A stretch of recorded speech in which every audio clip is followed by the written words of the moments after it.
Shalom saudara yang terkasih dalam Tuhan Yesus Kristus. Sejak awal tahun masuk tahun 2020, Tuhan bicara kepada kita bahwa kita masuk dalam tahun dimensi yang baru. Dimensi bicara tentang ukuran, dimensi bicara tentang cara pandang, perspektif. Artinya bahwa Tuhan sedang bawa kita pada ukuran yang lebih baik, lebih besar, lebih mulia. Tapi juga Tuhan sedang membawa kita pada cara pandang yang Tuhan inginkan. Itu sebabnya semua hal yang sedang terjadi pasti ada perspektif yang Tuhan sedang ubah, atau Tuhan sedang baharui, atau Tuhan sedang pulihkan dari kehidupan saudara dan saya secara pribadi. Saya mau bicara lebih tegas lagi tentang membangun mesbah. Nah saudara, pentingnya membangun mesbah, pentingnya membangun ibadah. Yesus sendiri satu hari berkata kepada murid-muridnya, "Aku berkata kepadamu, sesungguhnya anak tidak dapat mengerjakan sesuatu dari dirinya sendiri, jikalau tidak ia melihat Bapa mengerjakannya. Sebab apa yang dikerjakan Bapa, itu juga yang dikerjakan anak." Ini sebuah pernyataan yang mengajar kita bahwa Yesus begitu bergantung kepada Bapanya. Semua hal yang dia akan kerjakan, dia lebih dulu lihat dari Bapa. Nah saudara, satu hari setelah orang Israel kembali dari pembuangan dari Babel, Esra pasal 3, saudara baca ini, kalimat terakhir menolong saya untuk menerjemahkan tentang pentingnya mesbah. Dibilang begini, namun dasar bait suci Tuhan belum juga diletakkan. Hal paling awal dalam pembangunan bait Allah yang mereka lakukan lebih dulu, yaitu mereka bangun mesbah di tempatnya semula. Mungkin hari ini saya harus berkata buat Bapak Ibu Saudara, kita perlu bangun mesbah itu di tempat semula. Kalau ini saatnya kita harus pulang bangun ibadah mulai dari rumah kita. Saya percaya salah satu maksud daripada mendirikan mesbah di tempatnya semula, itu yang sedang Tuhan ajarkan, yang sedang Tuhan tekankan untuk saudara saya lakukan. Bagaimana ibadah itu dibangun dari rumah kita, dari rumah tangga kita. Nah saudara yang terkasih dalam Tuhan, setelah mesbah itu didirikan, Alkitab bilang begini, mereka bisa mengadakan persembahan-persembahan, korban-korban secara tetap. Saudara yang terkasih dalam Tuhan, saya terlalu percaya ketika mesbah itu kita bangun kembali di tempat yang semula, maka semua hal yang lain itu akan secara teratur terbangun dalam kehidupan saudara dan saya. Nah, pentingnya mesbah. Satu hari Yosua berkata kepada orang-orang Israel, dia bilang begini dalam Yosua 24 ayat 15, "Tetapi jika kamu anggap tidak baik untuk beribadah kepada Tuhan, pilihlah pada hari ini kepada siapa kamu akan beribadah. Allah yang kepadanya nenek moyangmu beribadah di seberang sungai Efrat, atau Allah orang Amori yang negerinya kamu diami ini.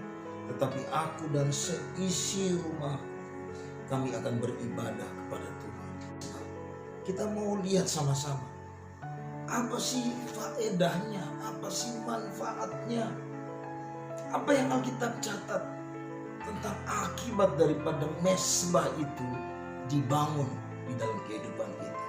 Kita lihat sama-sama dari Kejadian pasal yang keempat. Satu hari mereka punya inisiatif untuk membangun mesbah dengan tujuan untuk mendapat perkenanan dari Tuhan. Alkitab berkata, terlepas dari ada persembahan kain yang ditolak, tapi yang saya mau tegaskan di sini, mereka sama-sama bangun mesbah dengan satu tujuan untuk dikenal oleh Tuhan. Mereka ingin memperbaiki kembali hubungan yang putus itu dengan Tuhan. Hari ini mari lakukan itu. Mungkin selama ini engkau begitu sibuk dengan berbagai hal, pekerjaan, macam-macam.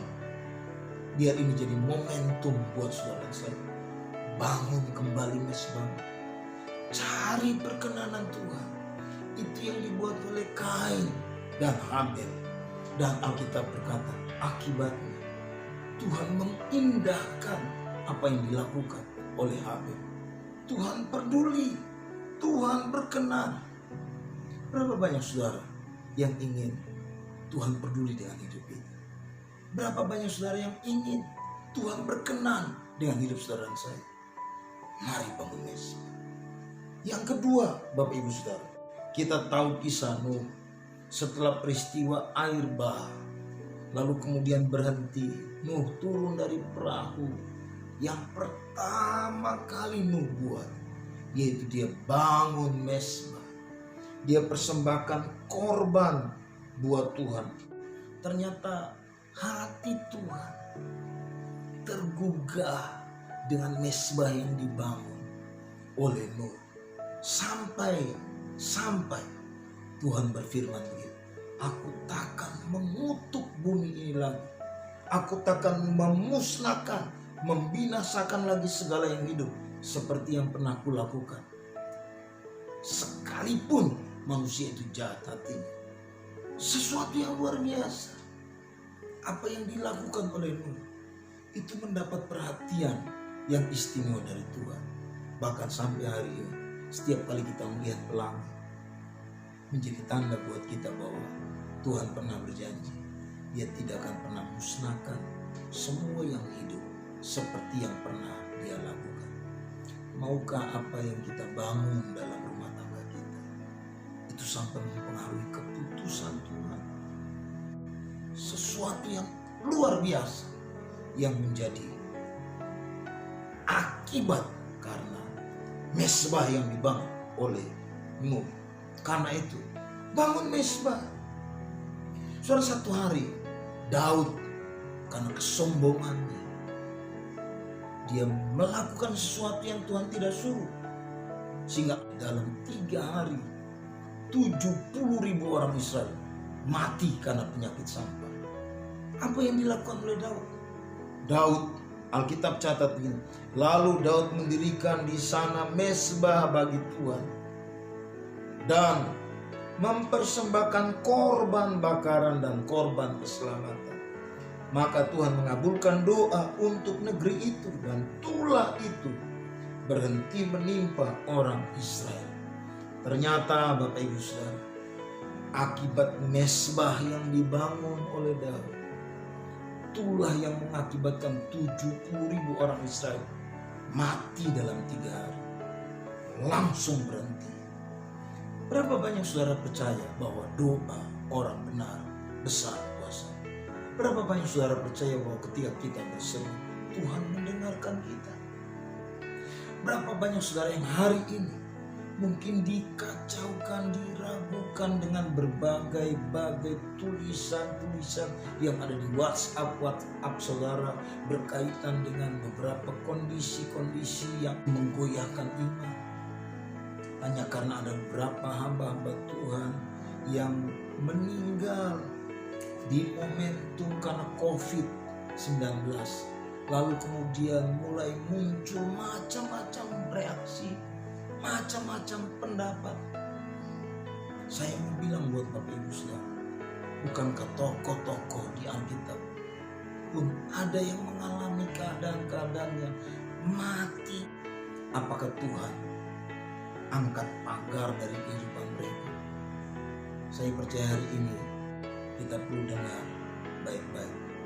Kematian kita itu di tangan Tuhan. Hidup kita di tangan Tuhan. Tuhan pemilik kita. Itu sebabnya kalau Dia mau panggil, berarti kita pergi ke tempat yang jauh lebih baik. Sebab kita gak pernah tahu rancangan Tuhan secara utuh dalam kehidupan kita. Karena itu saya mau balik dan berkata buat saudara saya, mari bangun mesbah. Karena ada manfaat, ada akibat yang luar biasa ketika kita bangun mesbah. Mesbah itu sarana permohonan. Satu hari Bapak Ibu Saudara, Hizkia, Tuhan veto dia bahwa dia akan meninggal. Dia akan sakit dan tidak akan sembuh. Tapi hari itu Hizkia merendahkan diri di hadapan Tuhan. Dia berkabung, dia cari Tuhan, cari perkenanan Tuhan. Sehingga Alkitab berkata bahwa Tuhan berpanjang, Tuhan dengar doa dia, Tuhan kasih 15 tahun lagi usia dia. Nah, ini berarti buat saudara saya bahwa akibat mesbah, kalau saudara saya kita bangun mesbah, sesuatu yang dahsyat pasti terjadi. Sementara saya ngomong ini, saya ingat peristiwa ini. Alkitab bilang Tuhan mengasihi mereka sehingga Tuhan utus. Siapa namanya? Yunus. Tuhan utus Yunus karena Tuhan ingin, sebetulnya mereka melihat Tuhan. Tuhan ingin respon mereka. Hari itu Bapak Ibu Saudara, satu bangsa Niniwe, mulai dari semua yang hidup, dari raja sampai binatang, puasa, berdoa, dan akibatnya mereka luput dari peristiwa itu. Saya mau tutup dengan satu kisah. Tuhan tutup pintu kandungan Hana sehingga dia mandul. Tapi satu hari ketika dia datang ke bait Allah, dia datang sungguh-sungguh berdoa dengan cara yang tidak lazim. Bahkan disangka oleh Imam Eli bahwa dia mabuk. Tapi hari itu sesuatu yang luar biasa terjadi. Dari mulut imam, pergilah dengan selamat, dan Allah Israel akan memberikan kepadamu apa yang kau minta daripadanya. Saya mau tutup pesan ini buat kita semua. Apapun yang sedang saudara rindukan dari Tuhan, apapun yang sedang saudara ingin Tuhan lakukan buat hidup saudara, ingat, mesbah itu sarana untuk kita mendapat perkenanan Tuhan. Mesbah itu sarana ucapan syukur, tanda bahwa Tuhan luputkan kita, Tuhan lepaskan kita dari perihal petaka-petaka dalam hidup ini. Tapi mesbah juga sarana untuk kita bermohon sesuatu kepada Tuhan. Berapa banyak saudara yang mau sepakat sama-sama? Mari kita satu dengan doa. Tuhan Yesus, terima kasih buat pesan firman.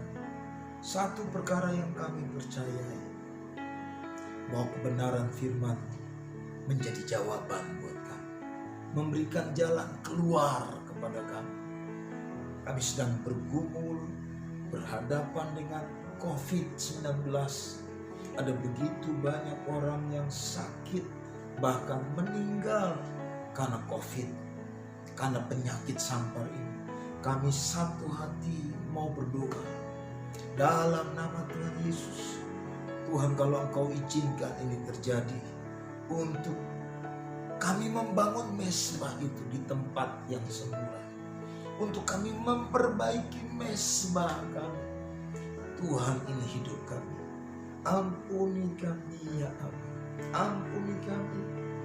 Kami mau mengembalikan semua yang menjadi hal yang dasar dalam hidup kekristenan kami. Kami mau sungguh-sungguh bergantung dan berharap kepada Tuhan Yesus. Di dalam nama Yesus, biar kuasa dan otoritas Allah nyata bagi bangsa kami. Berkati keluarga demi keluarga. Tuhan, apapun yang sedang mereka mohonkan kepadamu, jawab ya Tuhan.